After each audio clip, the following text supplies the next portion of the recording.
Retired President Daniel Toroitich Arap Moi is credited with stating "Siasa mbaya, maisha mbaya." It's for that reason that the Kenyan populace has been rallied to get behind the Building Bridges initiative. The BBI sold as the pathway to a future where the economy isn't held hostage by a never-ending cycle of campaigns. But have we been sold a bill of goods? Having taken time to read it for themselves, there are those who take the view that the Building Bridges to Unity Presidential Task Force report barely makes a ripple. In all honesty, governance experts will tell you that the BBI report could as well have been a consultant's report delivered in 30 days because it's a patchwork of existing reports. You didn't need all that money and over 1 year to get recommendation of 35%. Former Justice Minister Martha Karua described it as extremely underwhelming. And if former Prime Minister Raila Odinga is to be taken at his word, the report will be handed over to yet another committee of experts. We're going to have a team of experts to improve on these proposals. The BBI Advisory Task Force fails to make concrete recommendations on already well-documented ills, adopting instead a non-committal approach which analysts view as populist and escapist. You know the kind of outcomes you want, but you want to direct the opinion of the people towards those outcomes for validation, so that you can say this is the people's document. The truth is, BBI is not the people's document. BBI is the political elite's document. Tutafute nafasi, labda mwanzo wa mwaka mpya, tuje tukae tuone hiyo maoni. Na ndio mimi nasema, let us own it mashinani. But even as the task force comes under fire for having nothing new to say, there is still hope that despite having stumbled off the starting blocks, the BBI still holds the potential to change the course of Kenya's history. Remember the words of the late Kwame Nkrumah. First fix ye the political kingdom and the rest will fall in place. 2020, 2021. Those are 2 solid years to debate, for instance, why we need to replace IEBC every election, yet they have security of tenure. Why we protest on behalf of politicians who don't send their children on the streets. These are the kind of conversations we need to have. Olive Barrows, NTV. In terms of organization of government. All right, and that informs our conversation this morning. Matters BBI have been predominant in the past few, I won't even say days, I'll just say months. And joining me, I have a pair of experts. I have a constitutional expert by way of Jack Okula. Happy to have you. Saba, it's my pleasure. Olive. All right, and I have a governance expert in the house as well, Gabriel Muthuma. Good morning. Good morning, Gabriel. Have you read the report, Olive? I have. I've read it. Do you want to? Oh, no, I've read the brief, the summary one. Yes. Okay. Yeah, 100. It's 156 pages. Yeah, about 156. Nighttime reading. 156. Are you sure? I'm making my way through it. But Martha Karua, as I pointed out in that particular report, described it, the BBI report, as extremely underwhelming. She said 14 months later, billions later, and this is the best they could come up with. Steve Ogola talked about an optical illusion, that these guys had an end in mind, and that's what we got. A document that was validated by the people. Yeah. So, and I put that in quotes because he put it in quotes. Yeah. I'll start with you, Gabriel. What was your impression of the report? Well, first of all, there is the honest facet about this whole thing, BBI. And I think we didn't write it, and many Kenyans didn't write it. They just gave their opinions to the team, to the committee that went out to do BBI. So we do not, even as we speak here today, we do not know what was the correct version. We've only been hearing innuendos and rumors. Wait, so are you convinced that there must have been a harder hitting, punchier one? No, my question is we do not know. And this is probably where we will go wrong, because we had taken BBI to be the report that came. We do not know whether there was anything big or whether there was whether the document was supposed to be. I mean, we do not know how the formation of that document was supposed to be. All we knew is that there were 9 pointers that were pre-cursor to that document. All right. So we've had tales. You know, you've had people saying, you know, before the report was tabled, several people sat down to say what should be contained. But anyway, we have the document now. We have read it. Many people are still continuing to read it. My only concern, Olive, is the same concern that the president aired in Bomas. If this document, the way it is, if it's hijacked by politicians, we will definitely lose the main element why we went to get a document like BBI. You know, you've scattered around my question. Were you underwhelmed or overwhelmed with just the... No. It is a document that captures, what is ailing Kenyans. We cannot run away from that. All right, so you're fine with it? I'm okay with the document. It captures what is wrong with the country. Anything else, whether it was supposed to be gigantic, whether it was supposed to be big, we do not know. Would you? Do you know? No, but we are following what we hear now politicians talking about. They are saying, oh, this document should have captured. We thought, we gave this idea, it wasn't there. Wait, which politicians are those? I've heard so many people Which say. ones? I've heard people say. Which ones? I've heard people say. Which ones? I don't need to mention it. I've heard people saying, Olive, Gabriel? and you also have heard Martha Karua what she's insinuated. All right? She has said it was not what she expected. Yes. All right? She's a politician. And similarly, I've also had politicians say, we've lost all that money to just come up with this small document.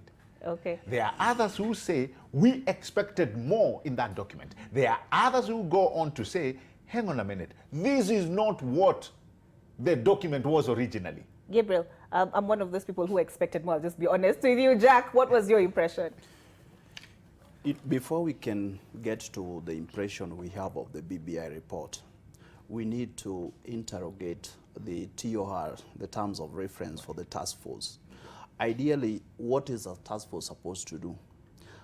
And my view is that the task force, BBI, was to collect views from Kenyans, and collecting these views from Kenyans and recording such views. BBI task force was never to draft a bill. It was never to put a document couched in expertise of any sort, because this was not a committee of experts. We must be able to understand that what was the intention of the top principals, even as they formed the task force, that is the President and Right Honorable Prime Minister. The intention was that we have a committee, or rather a task force, that would collect views from Kenyans and put them in writing, so that we can have a document that Kenyans can use, whether for further fine-tuning or it can be used the way it is. So then, what was the terms? Kenyans can use to do what? Kenyans can use it to make... Was it just a collection of Kenya's problems? It is a collection of views from Kenyans. Then we can decide what to do with it. On Kenya's problems and how to solve them. And on how to solve them. It was never the terms of reference of the task force to come up with a bill. It was never the reference of the task force to come up with a document that is couched in expertise, so that the same can be used in parliament or for a referendum. That is my view, or rather, as far as their terms of reference is concerned. So as to whether it is underwhelming or overwhelming, then we have to revert back to what were their terms of reference.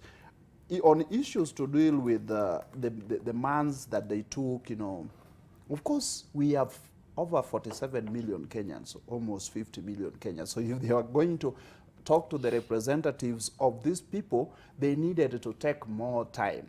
And it is said that 10 billion have been used. These are issues of fact, and I plead ignorance as to the amount that was really used to. So my point is that the task force came up with what Kenyans had given them. Issues of whether these were truly the views of Kenyans or certain politicians or certain sectarian interests, those are issues that we will probably interrogate much later. But as far as their terms of reference are concerned, then they just gave us a document in accordance with their terms of reference. Okay. You keep mentioning terms of reference. I've pulled them up. Let's take a look at them. All right. A, evaluates the national challenges outlined in the joint communique of building bridges to a new Kenyan nation and having done so, make practical recommendations and reform proposals that build lasting unity. B, outline the policy, administrative reform proposals and implementation modalities for each identified challenge area. Yes. C, conduct consultations, as you said, with the citizens. Yes, the faith-based sector, cultural leaders, and private sector and experts at both the county and national levels.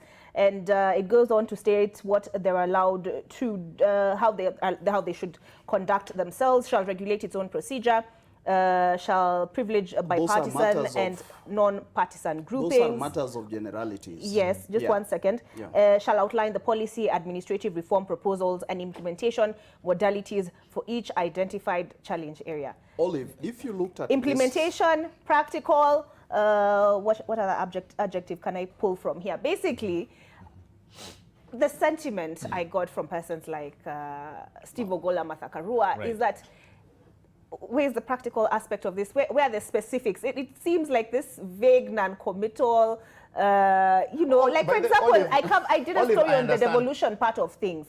And then they tell us, and something that has been huge for Kenyans has been punguza mizigo. Yes. And then they tell us, let us find a way. Olive, you know who is going to find a way? Where is the practical implementation bit of things? Olive, I understand where you're coming from. And many Kenyans, in fact, just by talking with people over the weekend, and it's good, by the way, to engage, but sometimes let us not confuse views with a style written policy framework. And I've seen people making such confusions. You know, Olive, we can sit down with you and I can give you your views. What people are asking, and it's very valid, and this is good for this conversation, what people are asking is, in matters corruption, why don't we just follow the law? Why do I need another document to tell me how to stop corruption? To stop corruption. On national ethos, Olive, 50 years removed from independence, are we still talking of tukae na umoja? We have undugu. We have a national anthem. If we only would follow the words of our national anthem, this country would be so united. All right?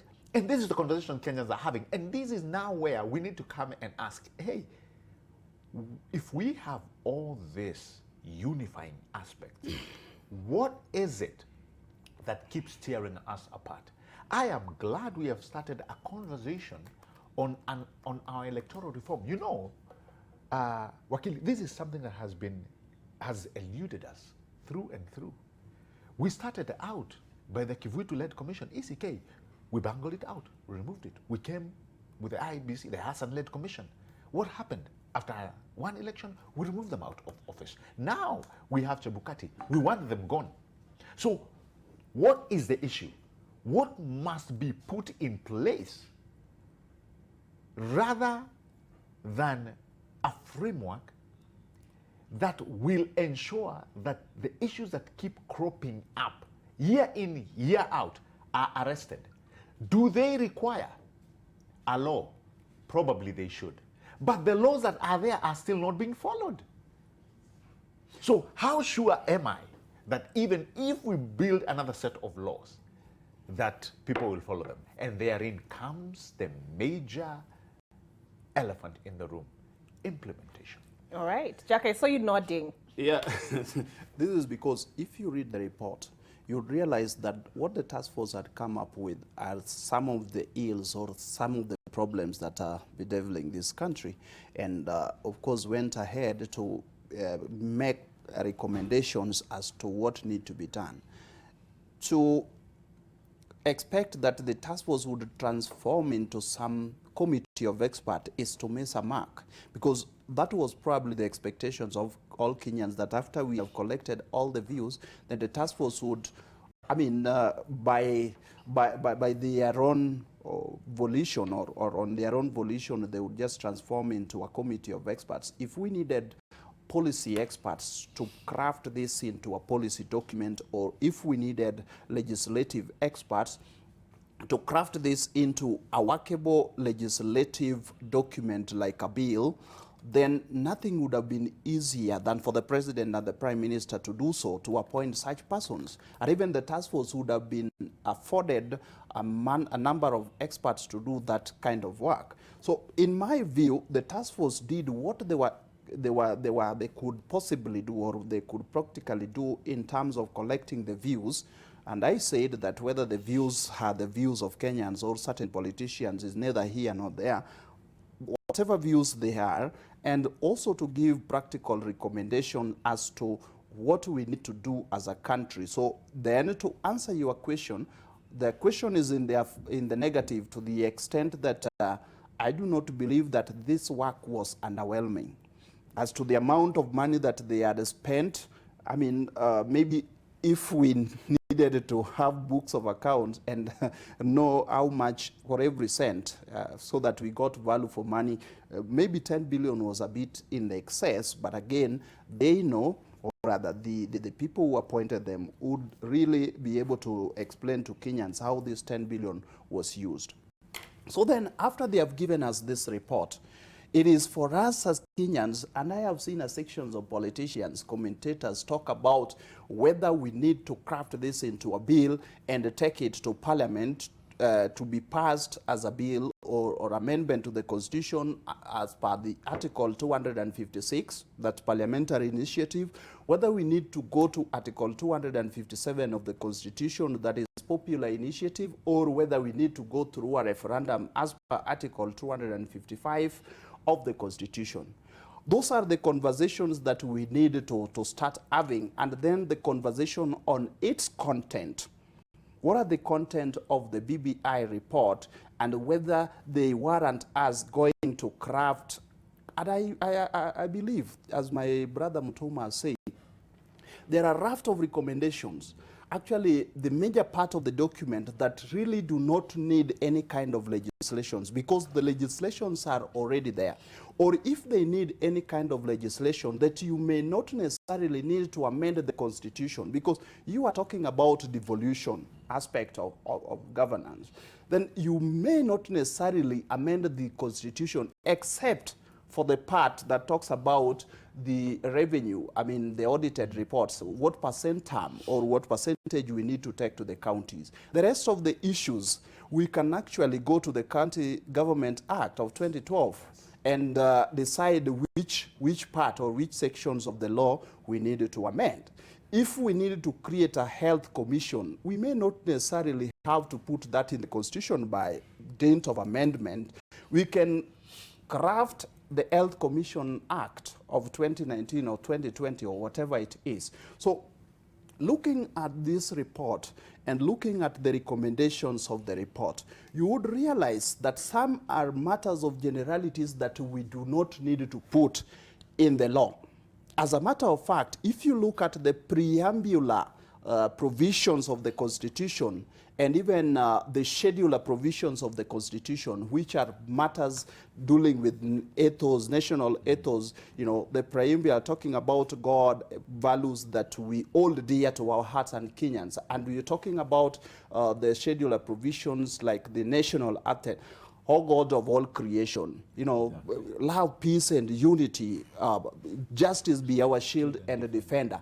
You do not need to amend the Constitution to actually tell Kenyans that justice shall be our shield and defender, because there is no better constitution in the Republic of Kenya than the wordings and the spirit of the national anthem.